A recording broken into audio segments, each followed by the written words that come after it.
قیامت کن لوگوں پر قائم ہوگی،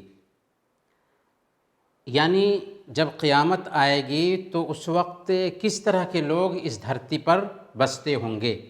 صحیح مسلم کی روایت ہے، حضرت عبداللہ بن مسعود رضی اللہ تعالیٰ عنہ بیان فرماتے ہیں کہ اللہ کے نبی صلی اللہ علیہ وسلم نے ارشاد فرمایا، لا تقوم الساعة الا علی شرار الناس، قیامت صرف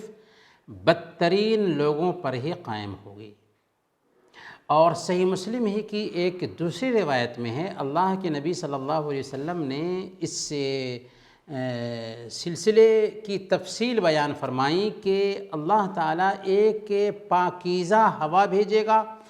اور ہر اس آدمی کو موت کے حوالے کر دیا جائے گا اس ہوا کی وجہ سے